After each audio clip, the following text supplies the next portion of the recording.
Olá, bem-vindos a mais um encontro. A gente está indo para a aula 3 do módulo 6. Estamos falando sobre yoga contemporâneo, aquele yoga que é mais próximo da gente. Talvez o yoga que veio trazer vocês para essa aula nesse momento de teoria de yoga, aonde surge no praticante de yoga, da onde é que vem isso, quem são os mestres, da onde que vem os mantras, da onde que vem a tradição.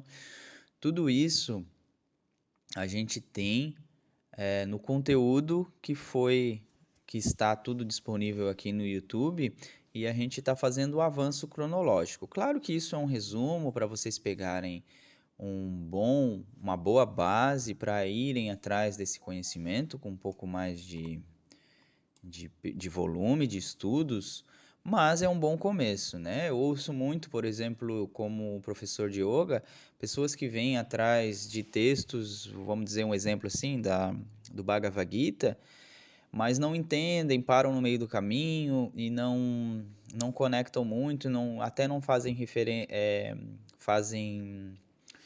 um paralelo entre o Bhagavad Gita e o yoga, a filosofia do yoga. E quando a gente tem uma explicação, mesmo que seja uma explicação desse nível, assim, né, uma explicação um pouco mais curta, com nem tanta profundidade, a gente acaba gostando do texto, fazendo algum sentido depois que vai pegar ele novamente, insistir na leitura. E assim serve para as Upanishads, que a gente estudou um pouco aqui, assim serve também para os Yoga Sutras de Patanjali, assim serve para textos clássicos do Hatha Yoga, como a gente leu o Goraksha Shataka, né, os versículos de Goraksha, e a gente vai avançando. O que a gente está estudando agora? A gente está no módulo 6, né? Cada módulo tem 4 aulas, alguns módulos têm um pouco a mais, mas de geral é isso. E a gente está no módulo 6 e na aula 3. Se você assistir essa aula e sentir curiosidade de ir lá atrás e assistir o começo, né, fazer cronologicamente, fica à vontade. Eu só estou falando isso porque caso tu não tenha conhecimento ainda de que existem mais aulas e tá tudo separadinho nas playlists, tá? A gente vai fazer uma breve apresentação dos yogis, é, os yogis indianos, né?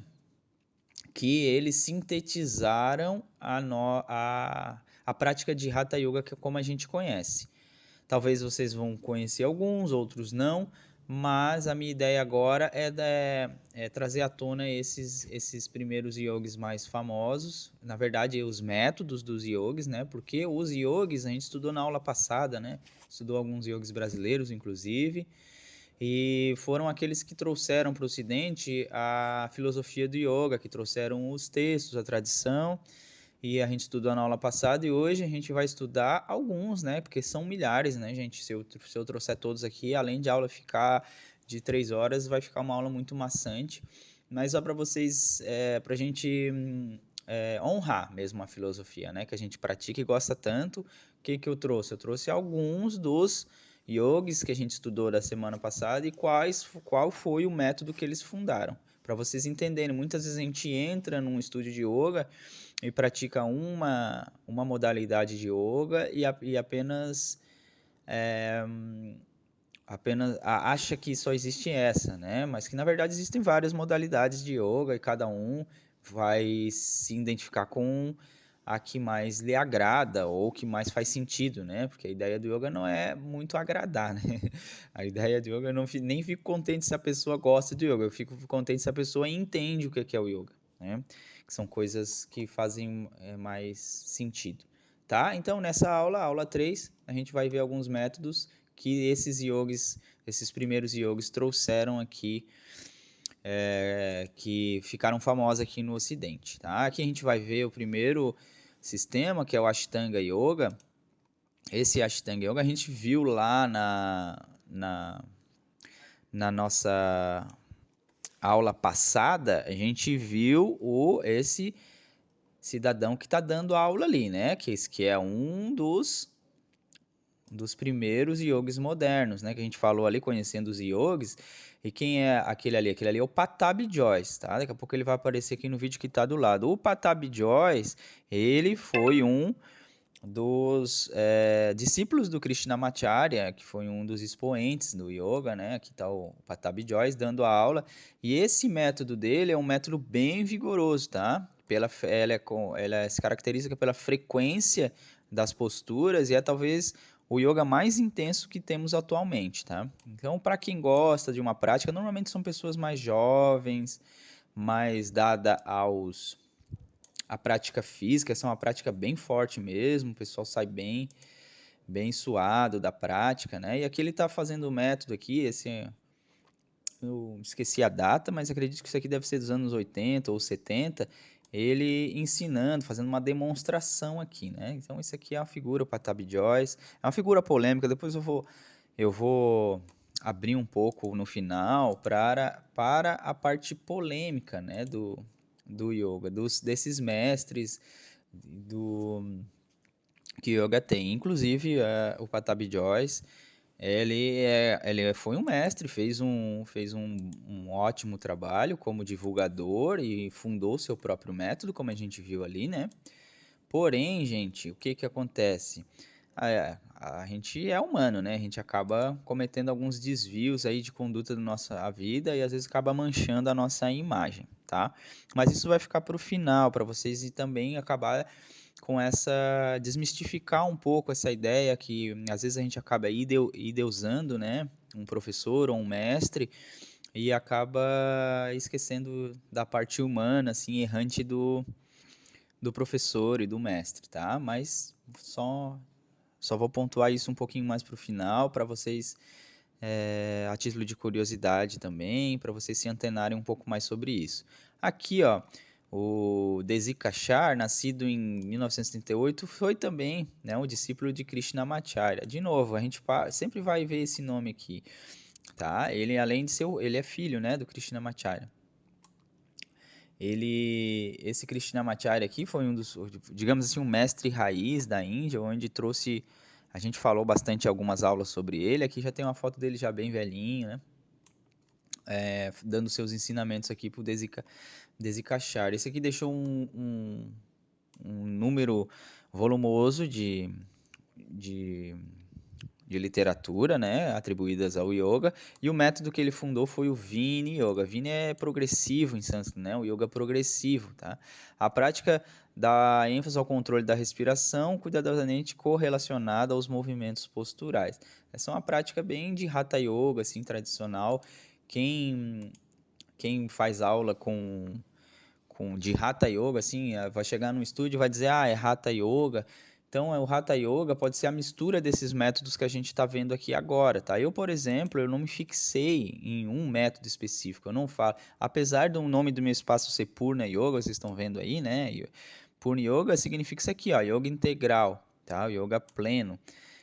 Mas eu não sigo o mestre Sri Aurobindo, embora eu beba muito da fonte livresca e do conhecimento filosófico dele, mas eu não engessei a minha prática apenas no yoga integral. Assim pode acontecer com vocês também. Vocês podem pegar yoga lá, algum dia vocês podem praticar, por exemplo, o yoga do Patabi Joyce, lá que é o Ashtanga Yoga, né?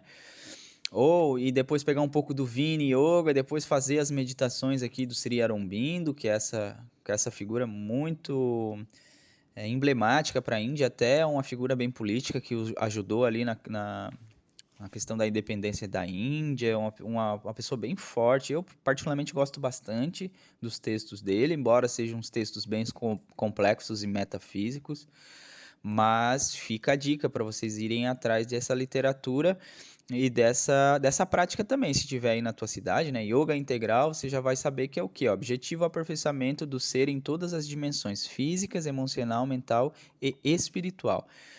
Busca desenvolver a potencialidade latente de cada um. É uma prática gentil, né? E que integra o Hatha Yoga com outros ramos como Karma, né? Prática da ação comunitária, Bhakti Yoga, que é o yoga da devoção, além de enfatizar a união com Deus. É uma prática bem interessante por essa questão bem introspectiva. A gente vai sempre estar. Quem pratica esse yoga integral dá muita ênfase para a meditação, e para os mantras, né? Ali o Bhakti Yoga, o Yoga da devoção, o Yoga do amor, É isso. E aqui, gente, tem o Iyengar Yoga, tá? Porque eu consultei alguns vídeos na internet justamente para ver a figura dos mestres, né? Tá aqui ele dando uma aula lá na Índia, ó. Essa é um método bem famoso, tá? Eu, por exemplo, novamente vou dar o meu exemplo, eu não dou aula de Iyengar Yoga, porém, o que que ocorre? Eu uso os bolsters dele, eu uso os bloquinhos, alguns movimentos eu uso a cadeira também, tá? O yoga do Iyengar, ele é famoso justamente por isso, ó, pelo alongamento correto da postura, concentração nas ações internas e permanência. Então aqui, gente, só para vocês terem uma ideia, se vocês forem pegar vídeo, aqui ele está só falando sobre o, deixa eu só ver aqui, são 6 minutos, isso aqui é um vídeo reduzido, tá? Aqui é um corte, ele tá 6 minutos ensinando apenas essa postura, só para vocês terem uma ideia. É justamente muito ajuste. Aí ele vai falando aqui, claro que ele está falando em inglês aqui, eu até mutei para não atrapalhar aqui na nossa aula, mas ele fala dos ajustes, ela é uma prática bem anatômica, e aí a postura, ela, se vocês perceberem, ela está usando um bloquinho, aquele bloquinho de madeira, que ajuda a lombar dela a ficar mais alinhada, e aí ele passa muito ajuste, é muito sinestésica essa prática, tá, gente? Muito sinestésica mesmo, muito toque, o professor te ajusta demais. Se você sente a falta disso, é tipo um pilates, assim, sabe? Aqui ele usa essas madeiras também para alinhar a coluna. Agora ela vai botar o bloquinho, achei que tinha botado, ó. Ela vai sentar nesses bloquinhos. E daí tem esses outros equipamentos que usam para fazer a, essa prática do Iyengar Yoga. Então, atribuído, né, que esse fica mais fácil, né, a esse senhorzinho aqui que está muito falante. E só para vocês terem uma ideia, assim, uma prática tão escrutinada, né, aquela bem lapidada, que chega a ser. Tem práticas na internet que tu vê que são 1 hora só em uma postura, tá? Tipo trikonasana, assim, sabe? A postura do triângulo, por exemplo. Fica 1 hora só ensinando a postura do triângulo, uma coisa impressionante, assim. Isso para quem gosta dessa prática mais de alinhar o corpo, mais intensa no sentido de que tu fica mais tempo, o Iyengar Yoga é ótimo. E novamente, todas elas eu uso na minha prática, eu não me engesso só numa, mas conheço montes de colegas professores que fazem, por exemplo, aqui esse método, que é o Power Yoga, né? Esse Power Yoga, ele chegou muito no Brasil ali no final dos anos 80, começo dos anos 90, muito na prática física, tá? Ó, esse estilo baseado nesses dois que a gente viu, o Patabi Joyce foi o primeiro, né, do Ashtanga Yoga, e o Iyengar foi aquele ali do bloquinho do alongamento. Dá ênfase aos asanas que requerem força e resistência. Tá? Sua criação é atribuída a Barry Bender, que adaptou os estilos acima citados em uma prática vigorosa encadeada por fluxos dinâmicos sincronizados com a respiração. Ah, gente, aí essa prática de yoga já é uma prática bem intensa, tá? Bem intensa mesmo, usa bastante a força física, e aí a gente já vê, né? Essa aqui é uma estadunidense, ela é formada em filosofia e língua inglesa, e professora de yoga, muito interessada pelo assunto, fundou esse método e o que que ela fez? Ela registrou, né? Registrou o Power Yoga e acabou fazendo com que as pessoas praticassem Power Yoga e fez uma literatura, e a pessoa segue o método Power Yoga, mas tem pessoas que vão dar aula só de Power Yoga, mas tem pessoas que vão misturar assim como eu faço. Tem momentos da minha prática que eu uso muitas referências do Power Yoga, tá? Aí o que que eu faço? O que que a gente está estudando teoria de yoga? A gente vai passar, né? Passar por esses mestres e observar as suas práticas, os seus estilos. E aqui o Shivananda, a gente estudou ele na aula passada, um grande intelectual, né? A gente vê aqui porque ele está mergulhado na literatura, ele deixou uma vasta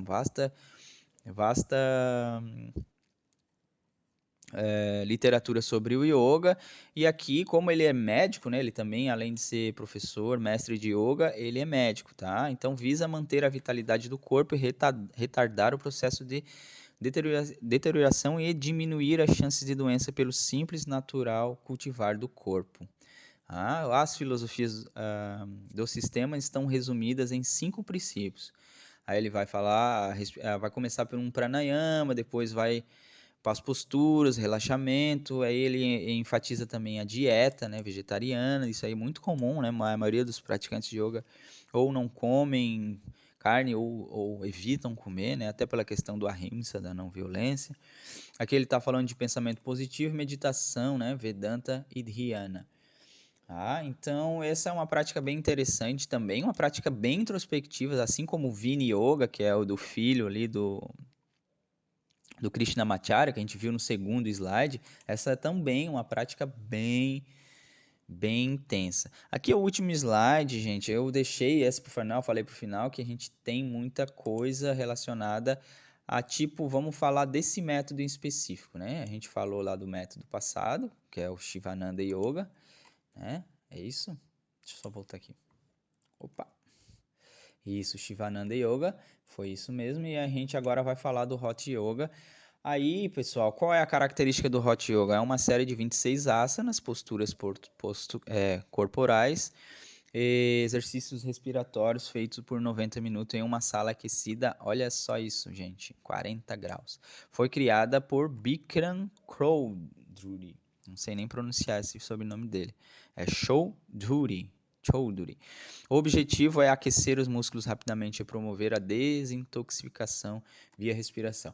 Aí você vê, né, uma figura dessa. Se você chega numa sala de aula e, por exemplo, tem uma figura assim, com uma sunga e trepa nas suas costas, o que eu posso dizer para você como professor? Você tem que rever, né? Você tem que ter um bom senso de observar que isso aqui não é uma coisa muito interessante para te fazer, né?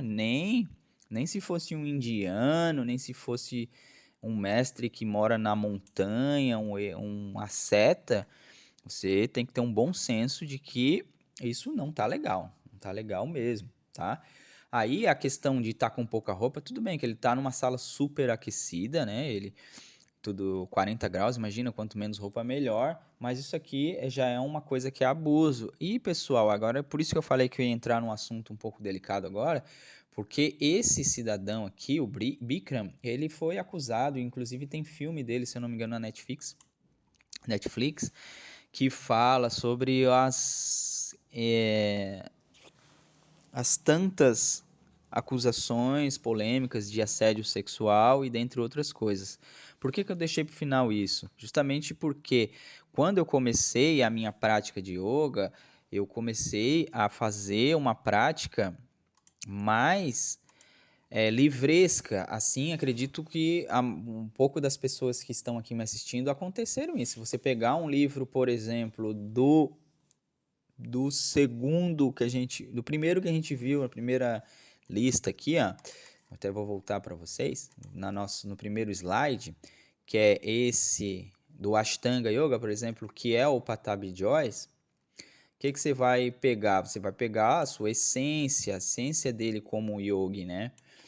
E aí vai capitalizar, vai ver, e assim o yoga chegou para mim. Quando eu fiz meu curso de formação, aconteceu uma aula como essa, e eles começaram a falar que o yoga, assim como tudo, tem a sua parte mais negra da função, digamos assim, a sua parte mais obscura, né?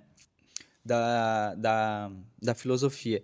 Então, esse Patabi Joyce aqui, que ele é indiano, né? Porque ali apareceu aquele cidadão Bikram ali, ele é de família indiana, mas tem pai ou mãe americano. Ele é mais ocidental do que oriental, né? Mais indiano. Esse aqui não, ele é indiano, nasceu na Índia e também é atribuído, se vocês forem pesquisar na internet, se alguém quiser ter curiosidade de pesquisar o nome Patabi Joyce, ele também é acusado de ter muitos ajustes assim bem pesados, assim, assédio sexual bem visível e bem documentado, tá? Agora, o que que eu vou dizer para vocês, né? Não, eu tô falando para vocês, então pode surgir uma pergunta na cabeça de vocês. Então você tá falando de alguém que você tá é, enaltecendo um assediador ou assediadores como o Bikram e o Patabi Joyce. Na verdade, não. Na verdade, eles deixaram uma grossa literatura, mas o que eu quero falar para vocês é alertarem para vocês, como praticantes e como estudantes, que tem também essa faceta, tá? do yoga. Essas pessoas, elas não foram perfeitas, elas cometeram erros e, claro, justamente a gente não vai passar pano para professor de yoga, nem indiano, nem americano, nem brasileiro, porque eles cometeram um erro, eles com certeza pagaram na justiça ou estão pagando pelos seus erros. Mas o que eu quero dizer para vocês é que, como praticante, ficar atento, né? Porque o yoga é uma prática íntima, né? Desde a questão da meditação até a questão física, a gente faz posturas onde a gente fica muito aberto, muito exposto, né? Aí botei aquela parte final lá do Bikram para vocês entenderem, porque isso já são sinais claros, né, de que a pessoa não está com uma boa intenção em fazer aquilo ali contigo. E fora as outras, não quis botar a imagem do Patabi Joyce, nem nada disso, para não ficar muito pesada. Mas se uma pessoa dessa, uma figura dessa faz, ou chega a alguma coisa relacionada ao toque muito íntimo, muito próximo a ti, isso já é um sinal de alerta já, porque essa pessoa está deturpando, está usando a filosofia do yoga, que é uma coisa que te abre muito, né? A gente abre os nossos chakras, a gente realmente tem um professor, tem no teu professor uma referência de pessoas, às vezes está com um problema em casa, algum trauma, alguma coisa, você tem, é normal que você tenha com um professor não só de yoga, mas sei lá, de arte marcial ou de alguém que tem alguma disciplina e que consegue expressar para ti essa disciplina e te motivar a sair dessa tua situação mais frágil. O professor de yoga é a mesma coisa. Porém, existe essa faceta do ser humano, né? Do se aproveitar da facilidade do próximo para ocorrer isso, assédio sexual, abusos, então não é coisas. Então, eu nem botei o Kundalini Yoga também, que é uma prática que está muito famosa aqui no Brasil, né? Então, tem um filme também, um documentário que está no YouTube, que também, quem fez o método é maravilhoso, tem pessoas, amigos meus que fazem Kundalini Yoga, tem, mas o mestre que fundou esse que é também um americano, que tem parentesco na Índia, né? É meio americano, meio indiano, ele fundou esse método, mas existem uma tonelada de denúncias de assédio sexual contra ele. É só para vocês entenderem que tem mala em tudo quanto é lugar. O yoga não é diferente, é uma linda filosofia. Eu amo praticar yoga e tudo mais, mas a gente tem que ficar atento a isso, tá? E eu, como professor, não posso me ceifar de vocês isso. Falar só sobre coisa boas, falar só sobre filosofia, mas a gente tem uma coisa bem palpável e bem importante para a gente se antenar, que é isso, na nossa prática também, tá? Então é isso, eu vou terminar aqui a nossa aula para não se estender demais. Eu agradeço a presença de vocês, eu espero que tenham gostado da aula e a gente se vê no próximo encontro, na quarta aula desse módulo que é o Yoga Contemporâneo, tá bom? Muito grato pela presença e namastê.